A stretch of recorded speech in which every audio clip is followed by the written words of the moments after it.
In the 15th century, Spain was a hostile place for non-Christians. The fanaticism of the Spanish Inquisition and an edict known as the Alhambra Decree of 1492 drove many Jews to more welcoming climes, such as the tolerant arms of the then thriving Ottoman Empire. The Sephardim, a particular ethnic subset of Jews who had come to Spain and Portugal some 500 years earlier as part of the ongoing diaspora, made a new home in the region we now know as modern-day Turkey. However, as a New York Times piece written by Ceylan Yeginsu points out, the times have changed. In a reversal of attitudes, the current atmosphere in Turkey is one of open hatred towards Sephardi Jews, while Spain is today seen as a haven of tolerance.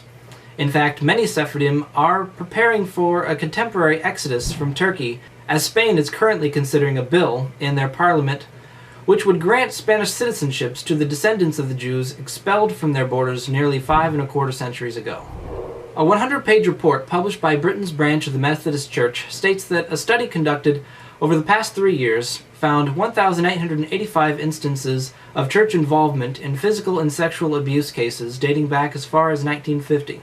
In a statement which included an unreserved apology, the organization's General Secretary of the Methodist Conference, Martin Atkins, said that abuse has been inflicted by some Methodists on children, young people, and adults is and will remain a deep source of grief and shame to the Church.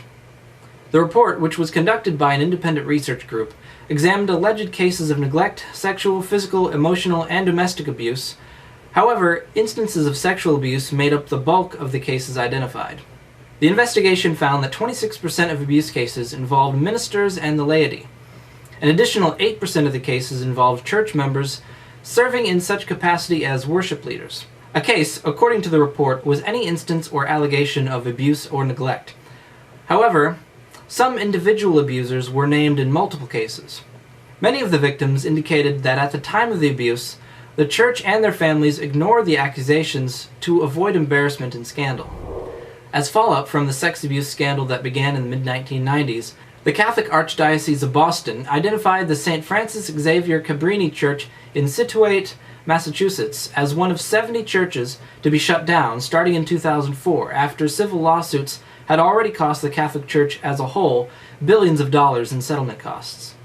The settlements and their costs, recently estimated at $3 billion, have continued to rise since then, with the financial responsibility falling largely on local dioceses, forcing some into bankruptcy and others into taking drastic cost-cutting measures. St. Francis Xavier is the last of several individual churches in the area to resist efforts to have it closed, and has maintained an around-the-clock vigil since the Archdiocese first made its decision.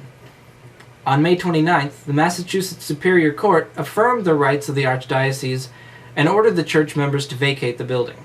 Parishioners, however, vow to continue fighting in the courts, which will involve taking the case to the Massachusetts Court of Appeals.